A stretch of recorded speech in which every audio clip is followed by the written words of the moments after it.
നമസ്കാരം. കേരളത്തിൽ ഉടനെ ഇലക്ഷൻ പ്രഖ്യാപിക്കുമെന്ന് എല്ലാവർക്കും അറിയാം. ഏകദേശം 10 ദിവസത്തിനുള്ളിൽ കേരളത്തിലെ ഇലക്ഷൻ ഡേറ്റ് പ്രഖ്യാപിക്കും. പിന്നീട് ചട്ടങ്ങളെല്ലാം അംഗീകരിച്ചുകൊണ്ട് മാത്രമേ എല്ലാവർക്കും പ്രവർത്തിക്കാൻ പറ്റുള്ളൂ. ഇലക്ഷൻ ചട്ടങ്ങൾ, തെരഞ്ഞെടുപ്പ് കമ്മീഷൻ പുറപ്പെടുവിക്കുന്ന ചട്ടങ്ങൾ നിർബന്ധമായും പാലിക്കണം. അതിനു മുമ്പായി പല ഉദ്ഘാടനങ്ങൾ നടത്തി ജനങ്ങളുടെ മുന്നിൽ കണ്ണിൽ പൊടിയിടാനുള്ള തന്ത്രങ്ങളുമായിട്ടാണ് പിണറായി വിജയൻ ഇറങ്ങിയിരിക്കുന്നത്. അതിൻ്റെ ഏറ്റവും അവസാനത്തെ തെളിവാണ് ഇന്നലെ വയനാട്ടിൽ 175 വീട് കൈമാറിക്കൊണ്ടുള്ള ചടങ്ങ്. അതായത് ആ വീടുണ്ടാക്കാൻ ആകപ്പാടെ പൈസ വരുന്നത് 17.5 കോടി രൂപയാണ്. മാക്സിമം പോയാൽ 12 കോടി മുതൽ മാക്സിമം പോയാൽ 17.5 കോടി. എന്നാൽ 50 കോടി രൂപയാണ് ഇന്നലെ മാത്രം പരസ്യനത്തിൽ ചെലവാക്കിയത്.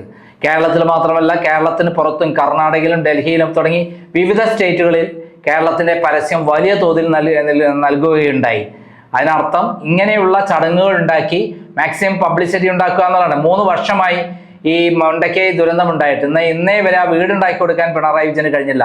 ഓരോ കോടി വീതം കൊടുത്തിരുന്നെങ്കിൽ 400 പേരാണ് ആകപ്പാടുള്ളത്. ആ 400 പേര് എന്നോ സുഖമായി ജീവിക്കുമായിരുന്നു. അവരെവിടെയെങ്കിലും പോയി വീട് മേടിക്കുമായിരുന്നു, കടങ്ങൾ വീട്ടുമായിരുന്നു. അത്രയും വലിയ ദുരന്തമാണ് സംഭവിച്ചത്. എന്നാൽ 750 കോടിയോളം രൂപ കിട്ടിയിട്ടും വെറും 175 പേരുടെ വീട് മാത്രമാണ് നിർമ്മിച്ചു കൊടുത്തത്. എന്നാൽ 58 വീട് വെച്ചു കൊടുത്ത മുസ്ലിം ലീഗ് അവർ ഗംഭീര പരിപാടികൾ നടത്തി. ഇതേപോലെ പത്രപരസ്യം കൊടുത്തിട്ടില്ല. പകരം അവർ മാന്യമായ രൂപത്തിൽ ജനങ്ങൾ കമ്പിളി പങ്കെടുത്തുകൊണ്ട് അവിടെ ചടങ്ങ് നടന്നു. എന്നാൽ CPM അങ്ങനെയല്ല.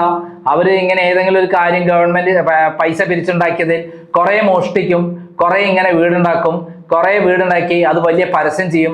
പിണറായി വിജയൻ കേരളത്തിന്റെ രക്ഷകനാണെന്ന്. മണ്ണാങ്കട്ടയുമല്ല.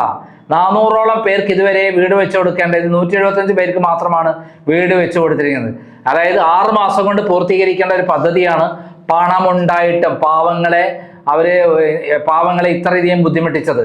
അവസാനം വലിയ പബ്ലിസിറ്റി കൊടുത്ത് തെരഞ്ഞെടുത്ത ചിലർക്ക് മാത്രമാണ് വീടുണ്ടാക്കി കൊടുത്തതെന്നാണ് സത്യം.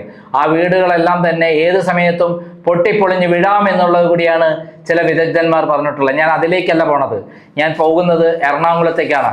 പിണറായി വിജയന്റെ ഏറ്റവും വലങ്കിയായി ചാരപ്രണി ചെയ്യുന്ന കരിങ്കാലിയായി പ്രവർത്തിച്ചുള്ള ഒരാളാണ് KV തോമസ്. നമുക്കറിയാം, ലാവ്ലിൻ കേസുള്ള സമയത്ത് പിണറായി വിജയനെ രക്ഷിക്കാൻ അന്ന് കേന്ദ്രത്തിൽ സ്വാധീനം ചെലുത്തി അട്ടിമറിക്കാനും CBI ഉദ്യോഗസ്ഥനെ മാറ്റാനും KV തോമസ് ആണ് പ്രവർത്തിച്ചിരുന്നത്. അത് ശരിയായ വിധത്തിൽ അശോക് കുമാർ എന്ന് പറയുന്ന DYSP കൃത്യമായി അന്വേഷിച്ചുകൊണ്ടിരിക്കെ അശോക് കുമാറിനെ മാറ്റി ഹരികുമാർ എന്ന് പറയുന്ന പണത്തിനും സ്വാധീനത്തിനും വഴങ്ങുന്ന ഒരു ഉദ്യോഗസ്ഥനെയാണ് പിന്നീട് അന്വേഷണത്തിന് ഉത്തരവ് നൽകിയത്. അങ്ങനെ ആ ലാവ്ലിൻ കേസ് പിന്നീടുള്ള ഭാഗം അട്ടിമറിക്കപ്പെട്ടു. കൃത്യമായി പിണറായി വിജയൻ 2 കോടി വാങ്ങിയതിന്റെ കൃത്യമായ തെളിവുകൾ കോടതിയിൽ എത്തിച്ച ശേഷമാണ് DYSP അശോക് കുമാർ മടങ്ങിയത്. പിന്നീട് കേസ് തന്നെ അട്ടിമറിക്കപ്പെട്ടു. ഇതിന്റെ എല്ലാം പിന്നിൽ പ്രവർത്തിച്ച, അന്ന് UDF നിന്നുകൊണ്ട് പിണറായി വിജയന് വേണ്ടി പ്രവർത്തിച്ച ഒരാളാണ് KV തോമസ്. അതിന്റെ നന്ദി, ഉപകാരസ്മരണയാണ് അദ്ദേഹത്തെ ഡൽഹിയിൽ കൊണ്ടുവച്ച് ക്യാബിനറ്റ് റാങ്ക് കൊടുത്ത് ഡൽഹിയിൽ പിണറായി വിജയന്റെ കേസുകളെല്ലാം കേന്ദ്ര ഗവൺമെന്റുമായി സംസാരിച്ച് സെറ്റിൽ ചെയ്യുന്ന പണിയായിരുന്നു പ്രധാനമായിട്ടും KV തോമസിനുണ്ടായിരുന്നത്. അദ്ദേഹത്തെ എറണാകുളത്തെ സ്ഥാനാർത്ഥിയാക്കി ഇപ്പോൾ പിണറായി വിജയൻ നിശ്ചയിച്ചിരിക്കുന്നു എന്നുള്ളതാണ് ഇപ്പോൾ പുറത്തു വരുന്നത്. ഇത് എറണാകുളം DCCയെ മാർക്സിസ്റ്റ് പാർട്ടി ശരിക്കും ഞെട്ടിച്ചിരിക്കുകയാണ്. എറണാകുളത്ത് മത്സരിക്കാൻ പ്രവർത്തിച്ചിരുന്നത് ഇവിടുത്തെ മുൻ മേയറായിരുന്ന അനിൽകുമാറാണ്.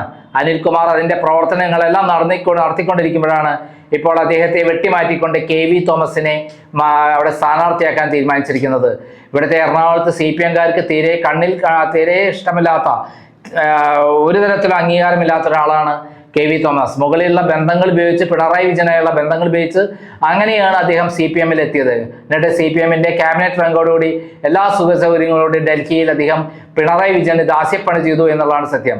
കേസുകൾ സെറ്റിൽ ചെയ്യുക, അതേപോലെ പല സംഭവങ്ങളും സെറ്റിൽ ചെയ്യുക, അതിൽ കൂടെ കോടിക്കണക്കിന് രൂപ സമ്പാദിച്ചു എന്ന് ആരോപണമുള്ള KV തോമസ് ഇപ്പോൾ എറണാകുളത്ത് മത്സരിക്കുന്നത് ജയിക്കാനല്ല, ഇവിടെ മത്സരിക്കുന്നു എന്ന് പറയുമ്പോൾ തന്നെ കോടിക്കണക്കിന് രൂപ അദ്ദേഹത്തിന് പിരിഞ്ഞു കിട്ടും. പിണറായി വിജയനുമായി ബന്ധമുണ്ട്, ഡൽഹിയുമായി ബന്ധമുണ്ട്, ഞാൻ മത്സരിച്ചാൽ പലതും താവും എന്ന് പറഞ്ഞ് 89 വയസ്സുകാരനായ KV തോമസ് ഈ വയസ്സാം കാലത്ത് എറണാകുളത്ത് കൊണ്ട് നിർത്തിയിട്ടുണ്ടെങ്കിൽ അതിന്റെ അർത്ഥം എന്താണ്? പാർട്ടിയിലെ മുതിർന്ന നേതാക്കളായ ശൈലജയെയും അതേപോലെ EP ജയരാജനെയും അതേപോലെ തന്നെ നമ്മുടെ സുധാകരനെ എല്ലാം വെട്ടിമാറ്റിയുള്ള പിണറായി വിജയൻ ഒന്നിനും കൊള്ളാത്ത, ചുക്കിനും ചുണ്ണാമ്പിനും കൊള്ളാത്ത CPMന്റെ ഏറ്റവും ശത്രുവായി കണ്ടിരുന്ന KV തോമസിനെ കൊണ്ടു നിർത്തിയതിനു വേണ്ടി മാത്രമാണ്. അവിടെ നമുക്കറിയാം ചാരക്കേസ്, ഫ്രഞ്ച് ചാരക്കേസിൽ കള്ളനാണ് എന്ന് പറഞ്ഞുകൊണ്ട് ഏറ്റവും അദ്ദേഹത്തിനെതിരെ പ്രചരണം നടത്തിയതും പോരാട്ടം നടത്തിയതും ഇവിടുത്തെ CPM പ്രവർത്തകരാണ്. അതേപോലെ ഹവാല ഇടപാടിൽ 375 കോടി രൂപയുടെ ഹവാല ഇടപാടിൽ പിണറായി വിജയന് പങ്കുണ്ടെന്നുള്ള വിവരത്തിന്റെ തുടർന്ന് ഇവിടെ അദ്ദേഹം രാജിവെക്കണമെന്ന് ആവശ്യപ്പെട്ടുകൊണ്ട് ഇവിടെ അധികം കോലാഹലം ഉണ്ടാക്കിയതും CPM ആണ്. അങ്ങനെയുള്ള തട്ടിപ്പ് വീരനായ ഈ KV തോമസിനെ എറണാകുളത്ത് കൊണ്ട് നിർത്തുന്നത് എന്തിനാണ്? അദ്ദേഹം ജയിക്കാൻ വേണ്ടിയിട്ടാണോ? ലത്തീൻ കത്തോലിക്കനായ അദ്ദേഹം ഏത് വിധേനയും ഇവിടെ അട്ടിമറികൾ സൃഷ്ടിച്ചുകൊണ്ട് വിജയം നേടാമെന്നുള്ള പ്രതീക്ഷയിലല്ല. മുമ്പ് KV തോമസിനെ അട്ടിമറിച്ചുകൊണ്ട് സെബാസ്റ്റ്യൻ പോൾ ഇവിടെ വിജയിച്ചിട്ടുണ്ട്, സാനുമാഷ് ഇവിടെ വിജയിച്ചിട്ടുണ്ട്. എന്നാൽ പിണറായി വിജയൻ KV തോമസിനെ കൊണ്ടുവരുന്നത് ഇവിടെ ജയിച്ച് കയറുന്നതല്ല, പകരം ഇവിടെയുള്ള വൻകിട ബിസിനസ്സുകാരുമായിട്ട് ആലോചിച്ച് അവരോട് സ്വാധീനിച്ച് ഇലക്ഷൻ നിൽക്കുമ്പോൾ ഉണ്ടാകാവുന്ന നേട്ടങ്ങൾ പറഞ്ഞ് കോടികൾ സമ്പാദിക്കാം എന്നുള്ളത് കൃത്യമായി കണ്ടുകൊണ്ട് തന്നെയാണ്.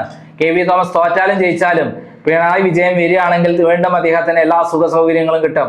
കാരണം മുമ്പ് ലാവലിൻ കേസ് ഞാൻ ഫൈറ്റ് ചെയ്ത് മുന്നോട്ട് പോകുമ്പോൾ കോൺഗ്രസിൽ നിന്നുകൊണ്ട് ഡൽഹിയിൽ ചരട് വലിച്ച് ആ കേസ് അട്ടിമറിക്കാൻ ശ്രമിച്ച ആളാണ് KV തോമസ്. നമുക്കറിയാം ഇവിടെ ഹൈബീഡൻ മത്സരിക്കാതിരിക്കാൻ വേണ്ടി ഏതറ്റവരെയും പ്രവർത്തിച്ച അവസാനം ഹൈബീഡിനെ അവസാനം കേന്ദ്രത്തിൽ നിന്ന് കോൺഗ്രസ് കമ്മിറ്റി ഇവിടെ സ്ഥാനാർത്ഥിയായി പ്രഖ്യാപിച്ചു. അതോടുകൂടി കോൺഗ്രസിന് വലിയ വീരും വാശിയും ഉണ്ടായി. ഇവിടെ എറണാകുളം മണ്ഡലത്തിൽ നിന്ന് ഹൈബീഡിന് വലിയ ഭൂരിപക്ഷമാണ് കിട്ടാറുള്ളത്. ഈ കഴിഞ്ഞ തദ്ദേശ സ്വയംഭരണ തെരഞ്ഞെടുപ്പിലും ഏകദേശം 20,000 വോട്ടിന്റെ ഭൂരിപക്ഷം UDF-നുണ്ട്. ഇവിടെ മത്സരിക്കുന്ന വിനോദിനെ കുറിച്ച് എല്ലാവർക്കും നല്ല മതിപ്പാണ്, ഒരാൾക്ക് പോലും എതിരഭിപ്രായമില്ല. പക്ഷേ KV തോമസിനെ മത്സരിപ്പിക്കുമ്പോൾ ഇവിടെ ശ്രദ്ധിക്കേണ്ട കാര്യം, പിണറായി വിജയൻ തൻ്റെ ഇഷ്ടക്കാർക്കൊക്കെ സീറ്റ് നൽകുകയാണ്. ഷൈനും അതേപോലെ നമ്മുടെ ഉണ്ണികൃഷ്ണനെ തൃപ്പൂണിത്തുറയിൽ മത്സരിപ്പിക്കാൻ സ്ഥാനാർത്ഥിയാക്കുന്നു എന്നുള്ളതാണ്. വലിയ ആരോപണങ്ങൾ നേരിട്ട ഒരാളാണ് ഉണ്ണികൃഷ്ണൻ. വൈപ്പിനിലായിരുന്നു മത്സരിച്ചിരുന്നത്, അദ്ദേഹത്തെ പിടിച്ചിട്ട് തൃപ്പൂണിത്തുറയിൽ കൊണ്ടിട്ടിരിക്കുന്നു. ഇതേപോലെ അനിൽകുമാറിന് തൃപ്പൂണിത്തുറയും അതേപോലെ എറണാകുളമാണ് പ്ലാൻ ചെയ്തിരുന്നത്. അവിടെ അനിൽകുമാറിന് സീറ്റില്ല എന്നുള്ളതാണ് സത്യം. ഇപ്പോൾ ഈ വിധത്തിൽ അതേപോലെ സ്വരാജിന് തൃപ്പൂണിത്തുറയായിരുന്നു സീറ്റ്, അദ്ദേഹം പ്രവർത്തനങ്ങൾ നടത്തിയിരുന്നത്. പക്ഷേ തൃപ്പൂണിത്തുറയിൽ സ്വരാജിന് സീറ്റില്ല. ഈ വിധത്തിൽ എറണാകുളം ജില്ലാ കമ്മിറ്റിയിൽ വലിയ പൊട്ടിത്തെറി തന്നെ ഉണ്ടാക്കിയിരിക്കുകയാണ് ഈ സംഭവം. എറണാകുളം 14 സീറ്റുകളാണുള്ള എറണാകുളം ജില്ലയിൽ. ഈ 14 സീറ്റുകളിലും കഴിഞ്ഞ തദ്ദേശ സ്വയംഭരണ തെരഞ്ഞെടുപ്പിൽ CPM-ന് ശക്തമായ തിരിച്ചടിയാണ് കിട്ടിയിട്ടുള്ളത്. കോർപ്പറേഷൻ വലിയ ഭൂരിപക്ഷത്തിന് പിടിച്ചു, മുനിസിപ്പാലിറ്റികൾക്ക് എല്ലാം UDF പിടിച്ചു. അതേപോലെ പഞ്ചായത്തുകളിൽ ഭൂരിപക്ഷം UDF ആണ് പിടിച്ചത്. ഈ വിധത്തിൽ വലിയ ഭൂരിപക്ഷമാണ് ഓരോ മണ്ഡലത്തിലും UDF-ന് അനുകൂലമായി ഉണ്ടായിട്ടുള്ളത്. അതിൽ ഏറ്റവും പ്രധാനപ്പെട്ട മണ്ഡലമാണ് എറണാകുളം. ആ എറണാകുളത്താണ് കാട്ടുകള്ളനായ തട്ടിപ്പ് വീരനായ KV തോമസിനെ കൊണ്ടുവച്ച് അങ്ങനെ അട്ടിമറി വിജയം നേടിയെടുക്കാമെന്നുള്ള പ്രതീക്ഷയിലല്ല അദ്ദേഹത്തെ സ്ഥാനാർത്ഥിയാക്കുന്നത്. അദ്ദേഹത്തെ സ്ഥാനാർത്ഥിയാക്കുന്നത് കോടികൾ പിരിക്കാൻ വേണ്ടി മാത്രമാണ്.